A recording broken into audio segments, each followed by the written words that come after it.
ಶ್ರೀ ಗಣಪತಿ ಶಾರದಾ ಗುರುಭ್ಯೋ ನಮಃ. ಗುರುಬ್ರಹ್ಮ ಗುರುರ್ವಿಷ್ಣು ಗುರುದೇವೋ ಮಹೇಶ್ವರ. ಗುರು ಸಾಕ್ಷಾತ್ ಪರಬ್ರಹ್ಮ ತಸ್ಮೈ ಶ್ರೀ ಗುರವೇ ನಮಃ. ಶ್ರೋತೃಗಳಿಗೆ ಸ್ವಾಮಿ ಶ್ರೀ ಬ್ರಹ್ಮಚೈತನ್ಯ ಸದ್ಗುರು ಗೋಂದಾವಲೇಕರ್ ಮಹಾರಾಜ್ ಇವರ ಪ್ರವಚನಗಳ ಕನ್ನಡ ಭಾಷಾಂತರಕ್ಕೆ ಸ್ವಾಗತ.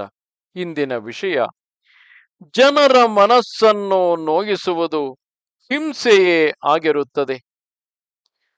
ಭಗವಂತನು ನಿರ್ಮಿಸಿದ ಈ ಸೃಷ್ಟಿಯ ಪ್ರತಿಕೃತಿಯೆಂದರೆ ಚಿತ್ರಕಲೆಯಾಗಿರುತ್ತದೆ.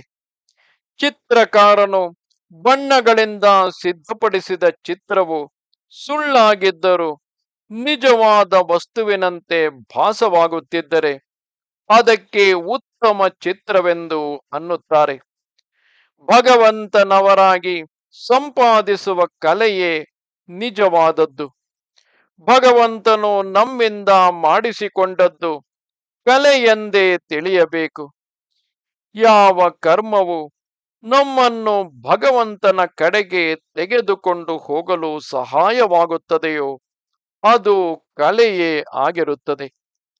ಈ ಕಲೆಯಲ್ಲಿ ಮನಸ್ಸನ್ನು ತೊಡಗಿಸುವುದು ಹಾಗೂ ಅದರ ಉದ್ಯೋಗದಲ್ಲಿ ಇರುವುದು ಭಗವತ್ ಸೇವೆಯೇ ಆಗಿರುತ್ತದೆ.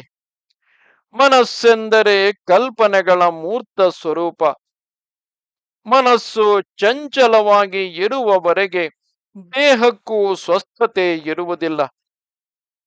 ಮನಸ್ಸಿನ ಚಲ ವಿಚಲತೆ ಆಗುವುದರಿಂದಲೇ ಅಭ್ಯಾಸ ಮಾಡಬೇಕಾಗುತ್ತದೆ. ಮನಸ್ಸಿಗೆ ಶಿಕ್ಷಣ ಕೊಡುವುದಕ್ಕೆ ಅಭ್ಯಾಸವೆನ್ನುತ್ತಾರೆ. ಮನಸ್ಸಿನ ವಿಶ್ರಾಂತಿಯೇ ನಿಜವಾದ ವಿಶ್ರಾಂತಿಯಾಗಿರುತ್ತದೆ. ಸೃಷ್ಟಿಯಲ್ಲಿ ಎಲ್ಲ ಕಡೆಗೂ ವೈಚಿತ್ರ್ಯವೇ ಕಂಡುಬರುತ್ತದೆ. ಪ್ರಾಣಿಗಳಲ್ಲಿ ಎಷ್ಟೋ ಪ್ರಕಾರಗಳು ಇರುತ್ತವೆ. ಮನುಷ್ಯರು ಕೂಡ ಎಲ್ಲರೂ ಒಂದೇ ಪ್ರಕಾರದವರು ಎಲ್ಲಿ ಇರುತ್ತಾರೆ? ಆದರೆ ಎಲ್ಲರಲ್ಲಿ ಭಗವಂತನು ಮಾತ್ರ ಸಮಾನವಾಗಿಯೇ ವ್ಯಾಪಿಸಿರುತ್ತಾನೆ.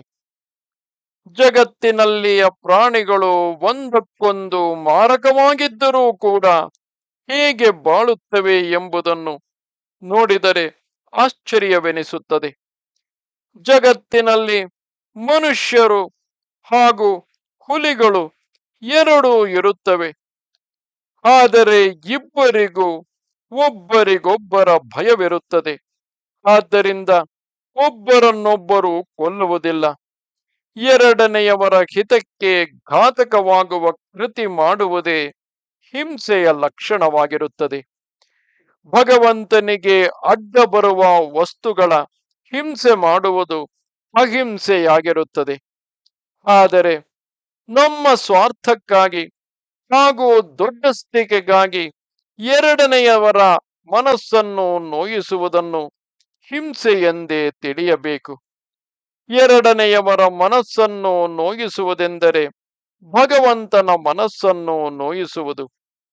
ನಮ್ಮ ಮನಸ್ಸಿನಲ್ಲಿ ಬಂದ ವಿಷಯಗಳು ನಮ್ಮ ಕೈಯಿಂದಲೂ ಕೂಡ ಆಗುವುದಿಲ್ಲ. ಅಂದ ಮೇಲೆ ಬೇರೆಯವರು ನಮ್ಮ ಮನಸ್ಸಿನಂತೆ ನಡೆಯಬೇಕು ಎನ್ನುವುದು ಉಚಿತವಲ್ಲ. ನಮ್ಮ ಕಡೆಗೆ ಹೆಣ್ಣು ಮಕ್ಕಳು ಚಾತುರ್ಮಾಸದಲ್ಲಿ ನಿಯಮ ಮಾಡುತ್ತಾರೆ. ಉದಾಹರಣೆಗೆ, ಪ್ರತಿ ದಿವಸ ಒಂದು ಬತ್ತಿ ಹಚ್ಚುವುದು, ಬಲಗೈಯಿಂದ ನೀರು ಕುಡಿಯುವುದು ಮುಂತಾದವುಗಳು.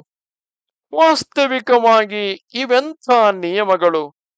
ನೀವು ಒಂದು ಬತ್ತಿ ಹಚ್ಚಿದರೇನು, ಎರಡು ಬತ್ತಿ ಹಚ್ಚಿದರೇನು, ಕೊನೆಗೆ ದೀಪ ಹಚ್ಚಲೇಬೇಕಾಗುತ್ತದೆ.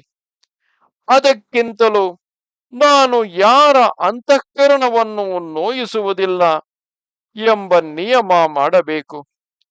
ಮೊದಲು 4 ತಿಂಗಳು ಮಾಡಬೇಕು.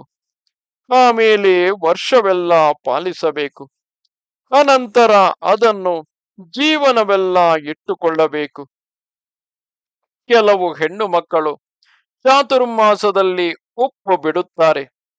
ಇಂಥ ಸಪ್ಪನೆಯ ಊಟ ಮಾಡುವ ಹೆಣ್ಣು ಮಗಳು ಊಟಕ್ಕೆ ಕುಳಿತಳೆಂದರೆ ಉಪ್ಪು ಬಡಿಸಲು ಬಂದ ಹೆಣ್ಣು ಮಗಳಿಗೆ ದೂರದಿಂದಲೇ ಬೇಡ ಬೇಡ ಎನ್ನುತ್ತಾಳೆ. ಏಕೆಂದರೆ ಅಸಾವಧಾನತೆಯಿಂದ ಉಪ್ಪು ಅಥವಾ ಉಪ್ಪಿನ ಪದಾರ್ಥಗಳು ತನ್ನ ಎಲೆಯಲ್ಲಿ ಬೀಳಬಾರದೆಂಬ ಭಾವನೆ ಇರುತ್ತದೆ. ಅವಳು ಈ ನಿಯಮವನ್ನು ಎಷ್ಟು ದಕ್ಷತೆಯಿಂದ ಪಾಲಿಸುವಳೋ, ಅದರಂತೆ ನಾವು ಯಾರ ಅಂತಃಕರಣವನ್ನು ನೋಯಿಸದಿರುವ ನಿಯಮ ಮಾಡಿದರೆ ಎಷ್ಟು ಸಾವಧಾನತೆಯಿಂದ ಮಾತನಾಡುತ್ತೇವೆ. ಯಾರಾದರೂ ಬಂದರೆ ಎಷ್ಟು ಸಾವಧಾನತೆಯಿಂದ ವರ್ತಿಸುತ್ತೇವೆ.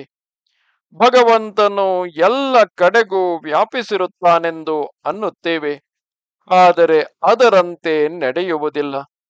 ಇದಕ್ಕೆ ಏನನ್ನಬೇಕು? ಭಗವಂತನವರಾಗಿ ಅವನ ನಾಮದಲ್ಲಿ ಇರುವುದೊಂದೇ ಉತ್ತಮ ಮಾರ್ಗವಾಗಿರುತ್ತದೆ. ಅಂತಃಕರಣವನ್ನು ನೋಯಿಸದೆ ಮಾತನಾಡುವುದಕ್ಕೆ ವಾಣಿಯ ತಪಸ್ಸು ಎನ್ನುತ್ತಾರೆ.